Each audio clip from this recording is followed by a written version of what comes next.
اللہ علیہ وآلہ وسلم۔ عزیزان محترم،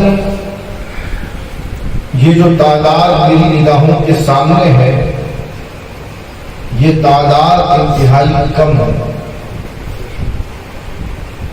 بھائی ظاہر سی بات ہے کہ امام علی مقام کربلا میں 22,000 یزیدیوں کے مقابلے میں جو وفادار لے کر گئے تھے ان کی تعداد 72 تھی۔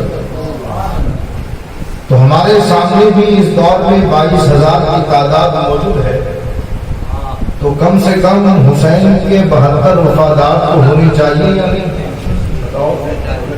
تو یہ تعداد کم ہے۔ اب کی بار جب آئے تو اپنے دوست احباب اور اپنے اعزاء و اقربا کو بھی دعوت دیں اور ساتھ لے کر آئے۔ سمجھ رہے ہیں میری بات؟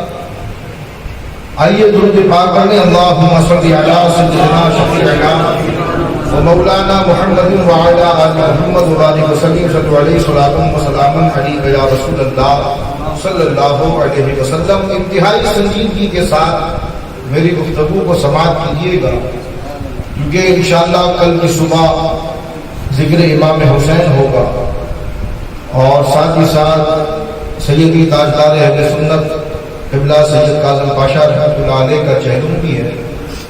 جو بیان ہے، جو خطاب ہے، انشاءاللہ وہاں ہوگا۔ آج کچھ سیرت پر بات ہو جائے اور میں بتانا چاہتا ہوں کہ آج اس بابرکت شخصیت کا ذکر میں کروں گا جسے دنیا حضرت عمار بن یاسر کہتے ہیں۔ یہ وہ صحابی رسول ہے۔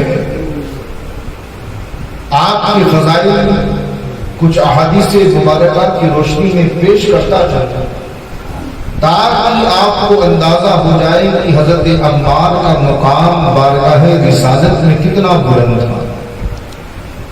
روایت میں آتا ہے، ترمذی شریف کی یہ روایت ہے کہ حضور علیہ السلام نے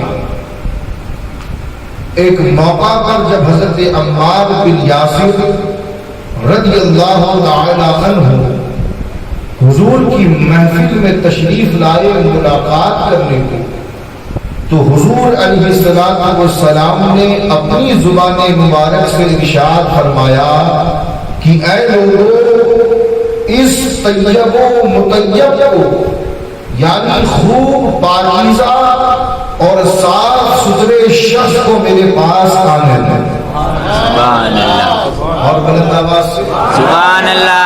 روایت کہتی ہے کہ جب حضرت عمار بن یاسر حضور کی بارگاہ میں آتے تو حضور آپ کے آنے پر خوشی کا اظہار بھی فرماتے اور ساتھ ہی ساتھ کچھ الفاظ ایسے بھی ارشاد فرماتے کہ جن سے دیگر صحابہ کا یہ اندازہ ہوتا کہ آپ کا مقام کتنا بلند ہوا تھا۔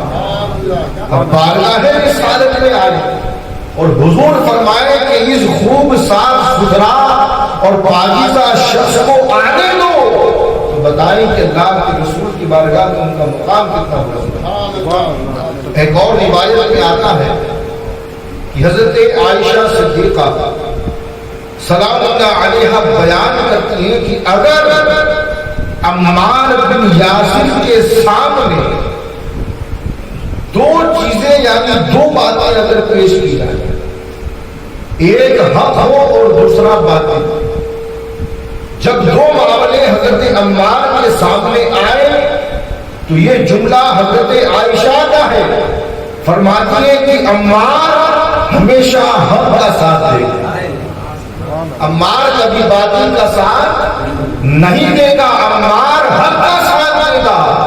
اور یہ قول اس حدیث مبارکہ کی ترجمانی کر رہا ہے کہ حضور نے فرمایا کہ عمار حق تمہارے ساتھ ہے، جہاں تم رہو گے وہاں۔ ایک اور روایت میں حضرت ابو درداء رضی اللہ تعالی عنہ بیان کرتے ہیں کہ حضور نے حضرت عمار بن یاسر کے بارے میں ارشاد فرمایا کہ اے عمار، اللہ نے تمہیں شیطان کے شر سے محفوظ رکھا۔ آج ہر ایک کے ساتھ شیطان بھی ہے اور اس کا شر بھی ہے. شیطان کا کام کیے جاتا ہے اور یہ خاصہ صرف اولیاء اللہ کا ہے کہ وہ شیطان کو مار دیتے ہیں. ورنہ اگر آج عوام الناس کی بات کی جائے تو ہر کوئی اس کے چنگل میں گرفتار ہے. مگر حضرت عمار کی شان یہ تھی کہ حضور نے فرمایا عمار تمہیں اللہ نے شیطان کے شر سے محفوظ رکھا. اللہ اکبر اللہ اکبر. اور ایک اور حدیث مبارکہ بڑی مشہور و معروف ہے. آپ جانتے ہیں کہ جب مسجد نبوی کی تعمیر ہو رہی تھی تو صحابہ کرام تعمیر کے لیے اینٹیں اٹھایا کرتے تھے. اب چونکہ حضرت عمار بن یاسر لمبے چوڑے ہٹے کٹے تھے, یمن سے آپ کا تعلق تھا, آپ یمنی تھے. روایت کہتی ہے کہ ہر صحابی ایک پتھر اٹھاتا لیکن حضرت عمار 2 پتھر اٹھایا کرتے تھے, ایک اپنا اور دوسرا مصطفیٰ کریم کی طرف سے. اور مصطفیٰ کریم کا عالم یہ تھا کہ شان کریمی دیکھو, جب عمار پتھر اٹھا کے تھک جاتے, پسینے میں شرابور ہوتے, تو حضور آپ کی پیشانی سے بالوں کو ہٹایا کرتے تھے اور بالوں کو ہٹا کر فرماتے عمار تمہیں باقی گروہ قتل کرے گا. کون قتل کرے گا تمہیں؟ باقی گروہ, یعنی محبت کا اظہار بھی ہے اور شہادت کی خبر بھی ہے. عمار بن یاسر کا مقام ہے. بارگاہ رسول صلی اللہ علیہ وآلہ وسلم میں عزیزان ملت اسلامیہ حضرت عمار کے جو والد تھے ان کا نام تھا حضرت یاسر رضی اللہ تعالی عنہ.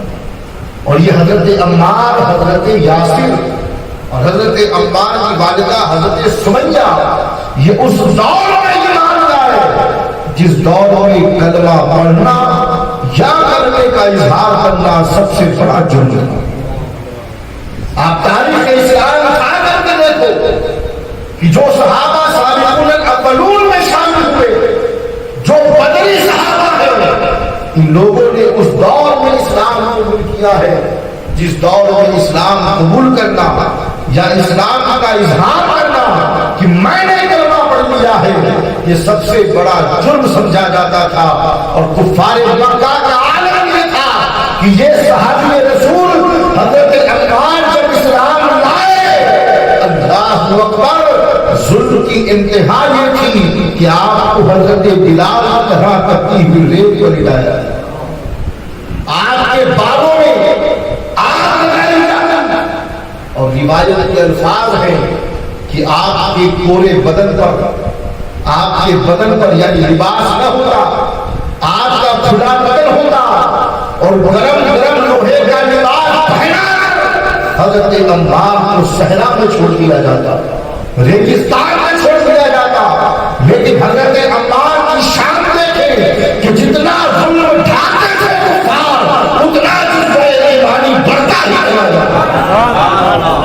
کبھی زبان پر حرف شکایت نہ لائے, کبھی زبان پر شکایت نہ لائے, ہر وقت پر یہی کہتے رہے اے کفار مکہ چاہے رات ظلم اٹھاؤ, یہ عمار نہ خدا کی پہچان کو چھوڑے گا نہ رسول کے دامن کو چھوڑے گا. میں نے اقرار کیا ہے وحدہ اللہ شریک کا, میں نے اقرار کیا ہے رسول کی رسالت اور نبوت کا. جب تکلیف پڑ جاؤ, گرم پتھر میری پشت پر میرے سینے پر رکھو, صحرا میں مجھ پر گرم لوہے کا لباس پہنا کر چھوڑ دو, رات ظلم اٹھاؤ, مگر تاجدار کونوں مکہ کا دامن نہ کل چھڑاتا نہ آج چھڑے گا نہ انشاءاللہ صبح قیامت تک چھڑے گا. اور عزیزان ملت اسلامیہ یہ ظلم تو چند لفظوں میں نے بیان کیا. کفار و مشرکین کی ظلم کی انتہا یہ تھی کہ آپ کی والدہ حضرت سمیہ اسلام کی پہلی شہیدہ. اسلام میں سب سے پہلے جس خاتون نے, جس عورت نے جان شہادت نوش کیا وہ حضرت عمار کی والدہ حضرت سمیہ سلام اللہ علیہ رضی اللہ تعالی عنہ. یہ وہ مقام رکھتی ہے اللہ اکبر ابو جہل نے کس طرح آپ کو شہید کیا؟ ابو جہل نے نیزہ آپ کے جسم میں ڈالا اور ڈالنے کے بعد حضرت سمیہ کے دونوں پاؤں میں رسی باندھی. بعض روایت میں گھوڑوں کا ذکر ہے، بعض میں اونٹوں کا ذکر ہے. اونٹوں سے رسیوں کو باندھا اور رسیوں کو باندھنے کے بعد دونوں اونٹوں کو مخالف سمت میں دوڑایا. یعنی پہلے پاؤں میں رسیاں باندھی، اس کے بعد اونٹ کو رسی سے باندھا. دونوں پاؤں باندھ دیے گئے، ایک اونٹ کو داہنی طرف اور دوسرے اونٹ کو بائیں طرف دوڑایا. روایت کہتی ہے کہ حضرت سمیہ کا جسم دو ٹکڑے ہوئے. یہ ظلم تھا کفار مکہ کا. ابو جہل نے اتنی دردناک موت اور شہادت حضرت سمیہ یعنی آپ کی والدہ کا. حضرت یاسر رضی اللہ تعالیٰ عنہ یہ وہ صحابی رسول ہیں کہ جب آپ پر ظلم ہوتا، جب آپ پر جبر کیا جاتا، حضور کا ایک مرتبہ گزر ہوا، دیکھا کہ حضرت یاسر کے سر پر آگ لگائی جا رہی ہے، ان کو جلایا جا رہا ہے. آپ نے فرمایا اے یاسر اللہ کی بارگاہ میں صبر کرو. اور ایک روایت کہتی ہے کہ جب حضرت یاسر کو جلایا جا رہا تھا، حضور گزرتے ہوئے فرمانے لگے اے اللہ یاسر کی آگ کو ایسے ہی ٹھنڈی فرما دے جیسے تم نے ابراہیم پر نار نمرود کو ٹھنڈی فرمایا. سبحان اللہ. عزیزان ملت اسلامیہ، میں اب بڑی تیزی کے ساتھ میں آگے بڑھوں گا. حضرت عمار رضی اللہ تعالیٰ عنہ کی ایک خصوصیت یہ ہے کہ اعلان نبوت سے پہلے، یعنی ابھی حضور نے اعلان نبوت نہیں فرمایا، اعلان نبوت سے قبل جب حضرت عمار نے حضور کو دیکھا تو ایسے شیدائی ہو گئے کہ اعلان نبوت سے پہلے ہی آپ حضور سے محبت کرنے لگے. اور ایک روایت میں آتا ہے کہ صہیب بن سنان جب حضور سے ملاقات کے لیے جانے لگے، راستے میں ملاقات ہوئی حضرت عمار کی. پوچھا کہ کہاں جا رہے ہو؟ حضرت صہیب بن سنان نے کہا کہ میں حضور سے ملاقات کرنے جا رہا ہوں، آپ کی باتیں سننے جا رہا ہوں. حضرت عمار نے کہا میرا بھی یہی ارادہ ہے، چلو ساتھ چلتے ہیں. وہاں گئے، حضور کی صحبت پر بیٹھے اور حضور کے ہاتھوں میں ہاتھ دے کر کلمہ پڑھا، اشہد ان لا الہ الا اللہ و اشہد ان محمد عبدہ و رسولہ. اس انداز سے آپ اسلام لائے. اور روایت کہتی ہے کہ جب حضرت عمار بن یاسر رضی اللہ تعالی عنہ جب اسلام لائے تو اس وقت حضرت ابوبکر صدیق رضی اللہ تعالی عنہ کے علاوہ صرف 5 غلام اور 2 عورتوں کو حضور نبی کریم صلی اللہ علیہ وسلم کے ساتھ دیکھا. یعنی سابقون الاولون میں اس دور میں ایمان لائے کہ حضرت ابوبکر کے علاوہ 5 غلام اور 2 عورتیں حضور کے ساتھ تھیں، ان کے علاوہ اور کوئی نہیں. اسلام کی ابتدائی دور کی بات کر رہا ہوں. اور ایک روایت میں یہاں تک آیا ہے کہ بعض روایت کہتی ہے کہ جب حضرت عمار بن یاسر جب ایمان لائے تو اس وقت 30 لوگوں نے کلمہ پڑھ لیا تھا، لیکن کفار مکہ کے خوف سے وہ اپنے اسلام کا، اپنے ایمان کا اظہار نہیں کیا کرتے. عزیزان ملت اسلامیہ، آج جس مقدس ہستی کا ذکر کرنے ہم اور آپ حاضر آئے ہیں، ایک انتہائی خوبصورت واقعہ آپ کی سماعتوں کے حوالے کرتا چلوں. ایک روز مشرکین نے ان کو پانی میں اس قدر ہوتے دیے، روایت کہتی ہے کہ حضرت عمار بن یاسر رضی اللہ تعالیٰ عنہ پر جب ظلم کیا جاتا تو آپ کو پانی میں ہوتے دلوائے جاتے، یعنی منہ پکڑ کر آپ کا منہ پانی میں ڈالا جاتا. اور ڈالنے کے بعد کفار و مشرکین کہتے کہ اے اللہ کی وحدانیت اور رسول کی رسالت کا اقرار تم نے کیا ہے، اس سے روگردانی کرو، ہم تمہاری سزا کو کم کر دیں گے. روایت کہتی ہے کہ حضرت عمار بن یاسر ہر مقام پر یہی کہتے تھے لاکھ ظلم اٹھاؤ، نہ دامن رسول کل چھٹا تھا، نہ آج چھٹا ہے، نہ صبح قیامت میں چھٹے گا. ایک مرتبہ کفار مکہ نے حضرت عمار بن یاسر کو قید کر دیا اور قید کرنے کے بعد اتنا ظلم ڈھایا، اتنا ظلم ڈھایا کہ روایت کہتی ہے حضرت عمار بن یاسر خود بیان کرتے ہیں کہ کفار و مشرکین نے اتنا ظلم مجھ پہ ڈھایا کہ مجھ سے انہوں نے کئی کفریہ کلمات کہلوا دیا، یعنی قید کر لیا۔ قید کرنے کے بعد مجھ سے کہا کہ کفر بکو، اللہ کے رسول کی شان میں گستاخی کرو، اللہ کے رسول کی شان میں برا برا کہو۔ حضرت عمار بن یاسر رضی اللہ تعالیٰ عنہ چونکہ حالت مظلومیت میں تھے، کہنے کو کہہ دیا، لیکن جب ہوش آیا ندامت کے آنسو گرنے لگے، بارگاہ رسالت میں حاضر ہوئے، عرض کی سرکار آج آپ کی بارگاہ میں گستاخی ہو گئی، آج کفار و مشرکین نے مجھ سے ایسی ایسی باتیں آپ کی شان میں کہلوائی ہے، میں ندامت کے آنسو لے کر آیا ہوں، یا رسول اللہ مجھے معاف فرما دے۔ رسول کی شان کریمی دیکھو، شان عطا دیکھو۔ رسول نے کہا عمار یہ بتاؤ تمہارا دل کیا کہتا ہے؟ نے کفر بکا کوئی بات نہیں، تم نے میری شان میں توہین کی کوئی بات نہیں، اے عمار یہ بتاؤ تمہارا دل کیا کہتا ہے؟ عمار نے جواب دیا یا رسول اللہ میرا دل تو آپ کی محبت کا مشتاق ہے، کل بھی آپ کی محبت میں سرشار تھا، آج بھی آپ کی محبت میں سرشار ہے۔ حضور نے فرمایا عمار فکر نہ کرو، اگر غفار دوبارہ میرے کرنے کو کہے تو کر دینا، اس میں کوئی مذائقہ نہیں ہے کہ تمہیں معاف۔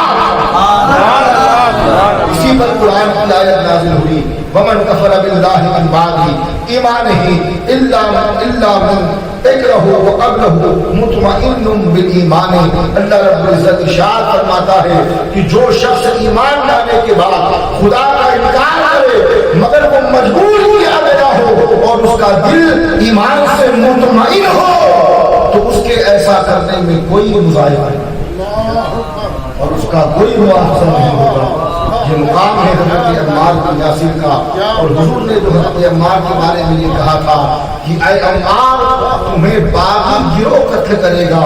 روایت کہتی ہے کہ جنگ صفین کے موقع پر جب مولا علی مشکل کشا اور حضرت امیر معاویہ کا جب مقابلہ ہوا عزیزان ملت اسلامیہ، اس وقت حضرت عمار بن یاسر مولا علی کی طرف تھے، اور روایت کے الفاظ ہیں کہ بعض صحابہ جن میں سے ایک نام حضرت طلحہ اور ایک نام حضرت زبیر کا آتا ہے، جب انہوں نے دیکھا کہ عمار مولا علی کی طرف ہے تو انہیں حضور کی وہ حدیث مبارکہ یاد آتی ہے کہ حضور نے فرمایا کہ عمار جس طرف ہوگا اس طرف مت ہوگا۔ حضرت طلحہ اور زبیر وہ قافلہ اور وہ گروہ چھوڑ